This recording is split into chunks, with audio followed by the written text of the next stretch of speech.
Bonjour à toutes et bonjour à tous, je suis ravie de vous retrouver pour vous faire un petit unboxing. Alors c'est vrai que je n'ai pas l'habitude voilà, de faire ce genre de choses, mais j'ai eu la surprise et la joie surtout de, voilà, de découvrir un petit colis inattendu. Alors ce sont les éditions Danaé qui m'ont envoyé un joli coffret, enfin un joli paquet cadeau.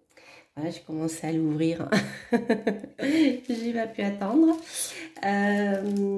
Donc, il contient, vous allez voir, un joli livre, super intéressant. Voilà, avec une petite surprise. Donc, il s'agit d'un ouvrage de Kitty Oran Ferrella, aux éditions Danaé, donc qui viennent de rejoindre le groupe Pictos. Donc, je suis vraiment ravie pour eux et je suis vraiment ravie d'avoir reçu ce livre et vraiment je remercie les éditions Danaé de cette belle surprise. Et c'est vrai que j'ai déjà quelques ouvrages que j'avais achetés justement aux éditions Danaé qui sont très pratiques. Donc je vais commencer à vous en présenter quelques-uns. Je n'ai pas encore eu le temps de tous vous les montrer, mais je le referai par la suite. Donc là ici on va rentrer dans la collection Les Grimoires des Sabbats et nous avons ici Yule. Alors Yule, en plus ça tombe bien parce que c'est ma période préférée. Alors, écoutez, on va découvrir le livre ensemble puisque je ne l'ai pas encore regardé, je n'ai pas eu le temps de le lire. On va parcourir déjà le sommaire pour voir le contenu. Donc ici, je ne sais pas si vous voyez, c'est vraiment un super livre. Il est magnifique, hein. On dirait un vieux grimoire. Et voilà, ça c'est la couverture cartonnée. Il est relié bien sûr, hein. Je ne sais pas si vous voyez là, voilà. Vous voyez les cahiers.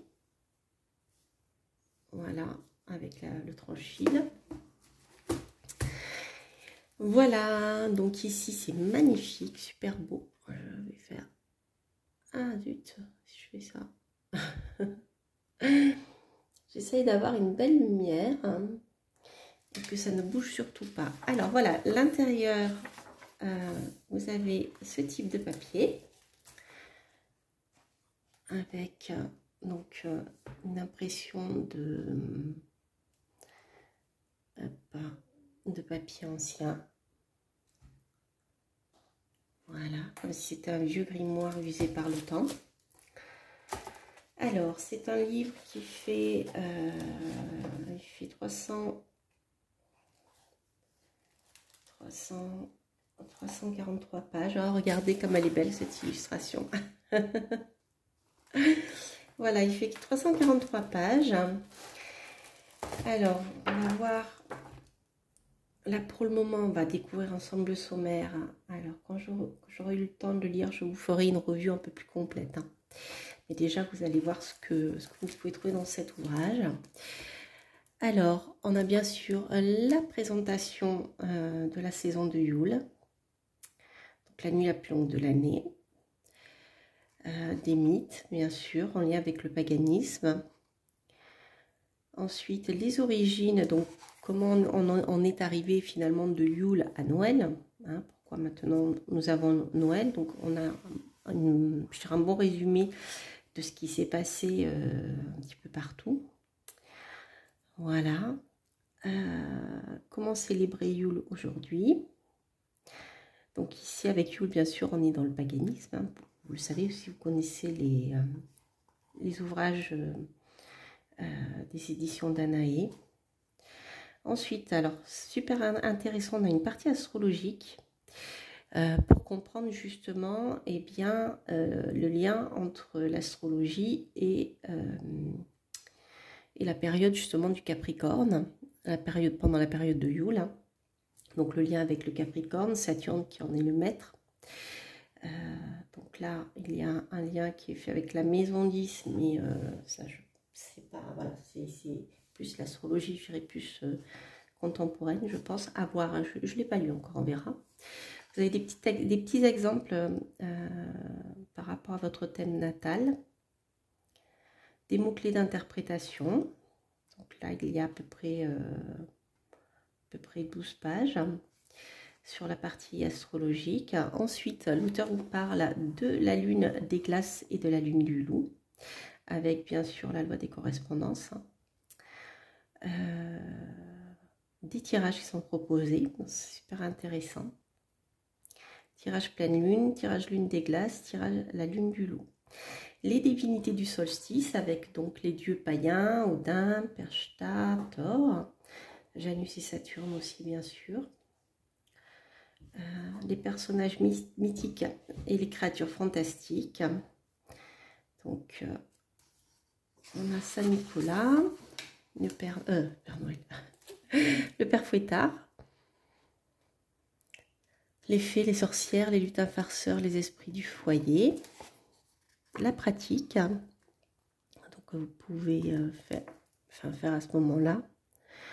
Le bestiaire de Yule avec donc le cerf, le roitelet, le rouge-gorge, le bouc et les enseignements de ces animaux. Donc ce qu'ils viennent apporter comme signification, je suppose. À voir, je n'ai pas lu encore.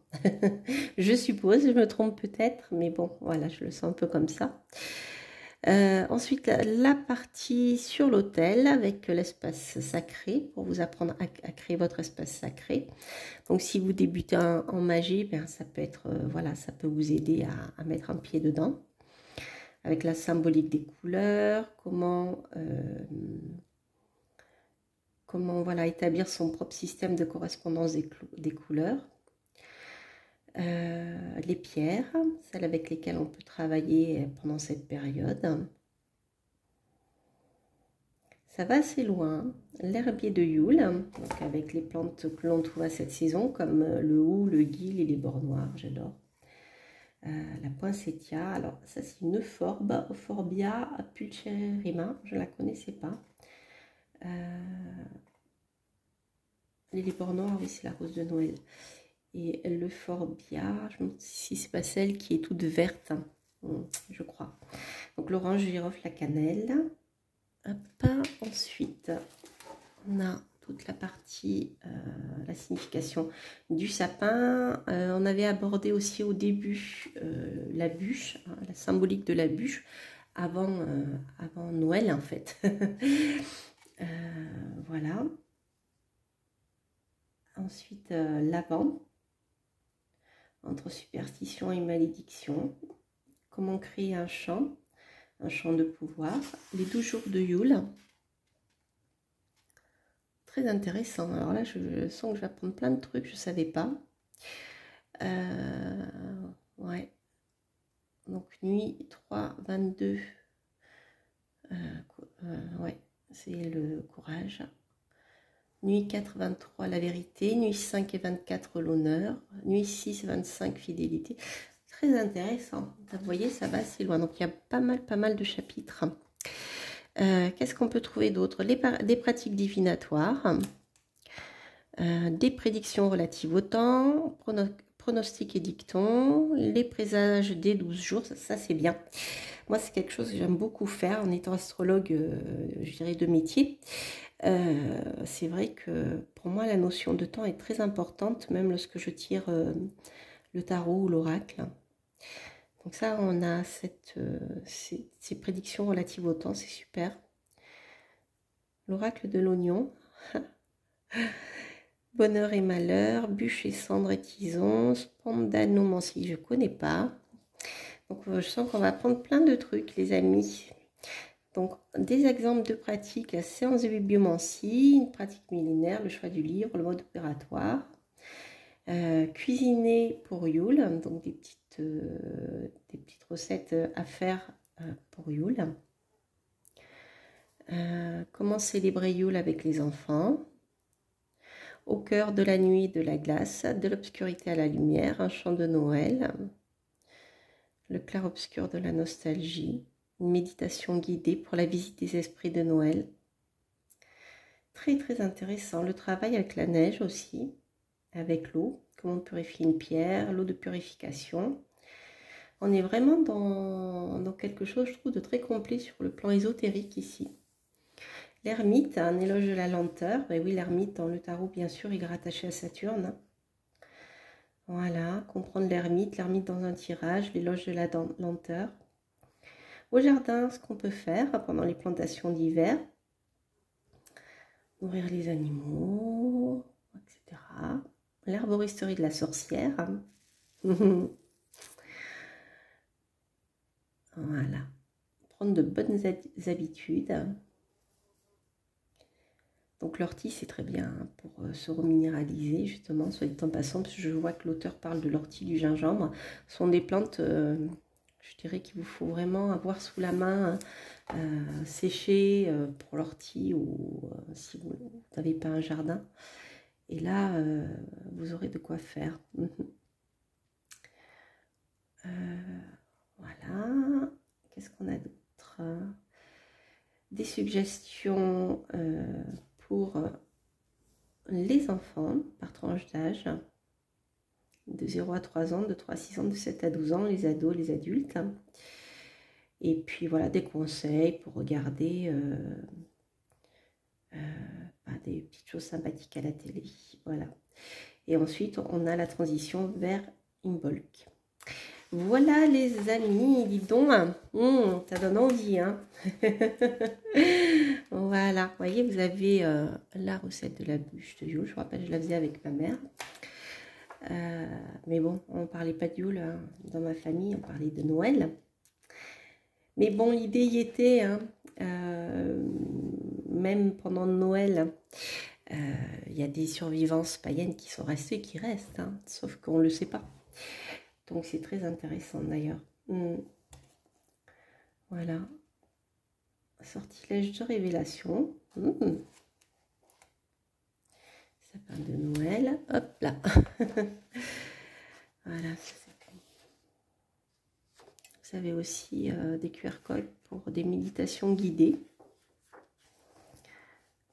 Voilà. Donc vous voyez, on a quelque chose quand même de costaud hein, au niveau... même si on a quelques illustrations, on a quand même ici pas mal de contenu. Hein.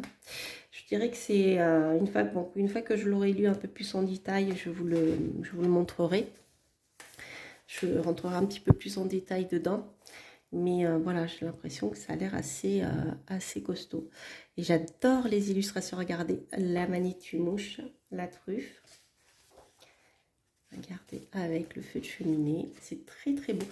Attendez, je vais voir le nom de l'illustratrice. Alors,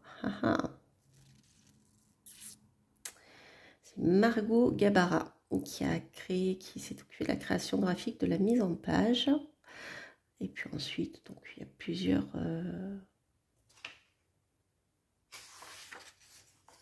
liens de photos. Voilà, c'est magnifique, magnifique. Donc voici Katie Oran Ferrella. Eh bien écoutez les amis, c'est vraiment super intéressant. Donc, voilà. Donc écoutez, j'espère que vous avez aimé cet ouvrage sur Yule dans la collection Grimoire des Sabbats aux éditions Danae et du groupe Pictos. N'hésitez pas à liker, bien sûr, à vous abonner si vous passez par là, si vous abonnez, si vous likez. Tout ceci fait remonter ma vidéo hein, dans YouTube, donc ça permet à la chaîne de continuer à exister bien sûr, et puis à commenter si vous aimez, si vous connaissez cette collection.